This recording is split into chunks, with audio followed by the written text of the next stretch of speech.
Phone तो मैं use करता था और मैं सोता भी अच्छा खासा टाइम था।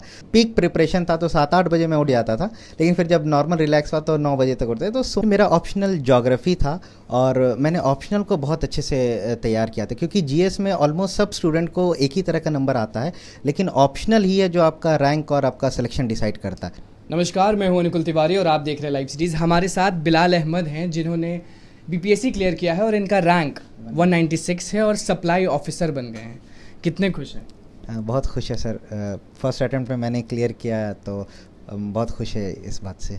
हमारे व्यूअर्स को आप बताएं कि किस तरह से आपने तैयारी की, कहाँ से स्कूलिंग किया, कौन सा मीडियम था आपका, हर चीज़ थोड़ा समझाएं। मैंने सेंट जोसेफ स्कूल भागलपुर से मैंने 10th किया। भागलपुर? जी सर। और उसके बाद फिर मेरा मीडियम इंग्लिश रहा और मैं चाणक्य आईएएस एकेडमी पटना से मैं जुड़ा रहा शुरू से, क्लासरूम प्रोग्राम और फिर इंटरव्यू प्रोग्राम हर चीज़ में। इसके लिए मुझे सपोर्ट कृष्णा सर का सेंटर हेड बहुत सपोर्ट किया उन्होंने मुझे। और घर में सबसे बड़ा हाथ किसका था? घर में सबसे बड़ा हाथ मेरी माँ और मेरी बहन महज़बीन, उनका, वो भी रजिस्ट्रार है तो उनका बहुत। पापा का सपोर्ट? नहीं, पापा मेरे एक्सपायर कर चुके हैं 2007 में ही। 2007 में पापा एक्सपायर कर गए, उसके बाद ये लगन और बढ़ा या थोड़ा सा प्रॉब्लम तो होता है? जी, प्रॉब्लम तो हुआ, लेकिन ये सब part and parcel of life है, तो इसके हमें आगे बढ़ते हुए इसका सक्सेस हासिल करना। और मैं अपने पापा का सपना था कि आप एक ऑफिसर बने या? जी, मेरे पापा का भी सपना था कि वो भी एक सिविल सर्वेंट बने, लेकिन पारिवारिक समस्या में वो उलझ के रह गए और वो क्लर्क थे इलेक्ट्रिसिटी डिपार्टमेंट में। तो उनका सपना था कि मेरे घर से कोई सरकारी ऑफिसर बने और आज हमारे घर में अगर वो रहते, लेकिन वो अभी हैं नहीं, लेकिन बहुत खुश होंगे जहाँ भी होंगे। क्लर्क का बेटा बन गया सप्लाई ऑफिसर। जी सर। मेरी सबसे बड़ी बहन भी ऑफिसर हैं, गजेटेड ऑफिसर, और उसी घर में मैं भी दूसरा ऑफिसर बना हूँ। तो मैं इस सक्सेस का श्रेय देना चाहता हूँ मेरी माँ, मेरी बहन, मेरे दोस्त अंशला, शाहरुख, सरफराज, सबको मैं। और जो हमारे वीडियो देखते हैं वो चाहते हैं कि जो भी ये एग्ज़ाम क्लियर करते हैं उनको आप थोड़ा सा हेल्प करें कि आप क्या पढ़ाई किए, कौन कौन सा सब्जेक्ट पढ़े, किस पे ज़्यादा फोकस किए, क्योंकि बहुत लोग कमेंट भी करते हैं कि हमें ये जानना है, हमें वो जानना है। तो आप शॉर्ट में। जी, सबसे पहले तो मैं ये बोलना चाहूँगी कि कंसिस्टेंट रहें और डिसिप्लिन्ड वे में पढ़ाई करें। Consistency is the key to success. और जो भी इंस्टीट्यूट में चाणक्य से अगर जुड़ते हैं तो जो सर लोग प्रोवाइड करते हैं, जो मटेरियल प्रोवाइड करते हैं, उसको काफ़ी अच्छे से पढ़ें। और कृष्णा सर तो बहुत ज़्यादा सपोर्टिव है, उनका ये सपोर्ट अगर मिलता रहा स्टूडेंट को तो ज़रूर सफलता मिलेगा। कंसिस्टेंट होकर कौन से सब्जेक्ट पे फोकस्ड रहना? ये सब्जेक्ट देखिए, करंट अफेयर्स एक बहुत महत्वपूर्ण रोल प्ले करता है। उसका डायमेंशन हर सब्जेक्ट में आता है, चाहे पॉलिटी हो, ज्योग्राफी हो। तो करंट अफेयर्स को बहुत अच्छे से पढ़ें और अपना ऑप्शनल बहुत अच्छे से तैयार। ऑप्शनल का बहुत मसला है। ऑप्शनल लोग पूछते हैं कि आपने ऑप्शनल क्या लिया था?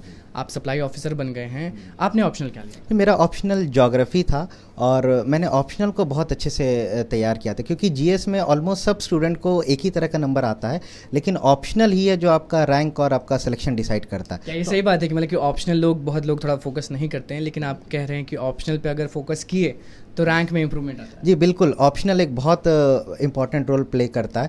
300 मार्क्स का ऑप्शनल रहता है, लेकिन उसमें लोग बहुत आसानी से 200 नंबर तक ला सकते हैं। 11-12 बचपन से आप कहाँ पढ़े थे? 10th मैंने सेंट जोसेफ स्कूल भागलपुर से किया, तो फादर वर्गीस पननघट मेरे। 12 के बाद आपने क्या किया, क्योंकि आपका एज शायद 26? जी 26। 12 के बाद मैंने सर पटना कॉलेज से मैंने ग्रेजुएशन किया हिस्ट्री ऑनर से। और मैं शुरू से सिविल सर्विसेज पे ही डेडिकेटेड रहा और मैंने शुरू से डिसिप्लिन वे में, कंसिस्टेंट वे में। कितने घंटे आप पढ़ाई करते थे? वो तो वेरिएबल रहता था, लेकिन 10 घंटा तो कंसिस्टेंटली। आप हमारे व्यूअर्स को ये भी बताएं, लोग फ़ोन से बहुत चिपक जाते हैं। आप फ़ोन यूज़ करते थे? जी, फ़ोन तो मैं यूज़ करता था और मैं सोता भी अच्छा खासा टाइम था। तो फ़ोन यूज़ करना, सुबह में 7-8 बजे, जब पीक प्रिपरेशन था तो 7-8 बजे मैं उठ जाता था, लेकिन फिर जब नॉर्मल रिलैक्स हुआ तो 9 बजे तक उठते। तो सोना, स्टूडेंट को अच्छे नींद लेना चाहिए और रिलैक्स्ड वे में पढ़ना। बहुत लोग जैसे एग्ज़ाम नहीं आ जाता है, बहुत लोग टेंशन में आ जाते हैं, फ़ोन छोड़ देते हैं, माँ बाप से बात करना छोड़ देते हैं, दोस्त वो सब छोड़ देते हैं। आप क्या किए? नहीं, ऐसा बिल्कुल नहीं करना चाहिए, क्योंकि अगर ऐसा करें तो अननेसेसरी टेंशन और डिप्रेशन में लोग आ जाते हैं, तो वो नहीं करना चाहिए। सब चीज़ को बैलेंस्ड वे में रह के चलना चाहिए। माइंड को भी रिफ्रेश करना बहुत ज़रूरी है। सबसे बड़ा मोटिवेशन क्या देंगे हमको?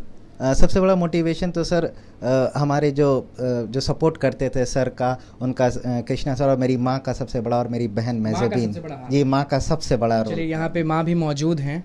माँ से भी बात करेंगे। यहाँ पे माँ मौजूद हैं। माँ का सबसे बड़ा हाथ बोल रहे हैं ये। जी हाँ, बहुत मेहनत करता था, तो हम भी बैठे रहते थे कि पढ़ो पढ़ो। आप भी कहती रहती थी पढ़ो पढ़ो। हाँ, पढ़ो बेटा, कुछ बन जाओ। हमको भी मन था कि आईएएस बने, लेकिन सोचा कि कहा है, बिलाल ने कहा है कि अब आईएएस भी बनने की हाँ, प्रयास इंशाअल्लाह बनेगा आईएएस, बनेगा। वही। हाँ तो अभी सर 2017 में गुजर गए थे।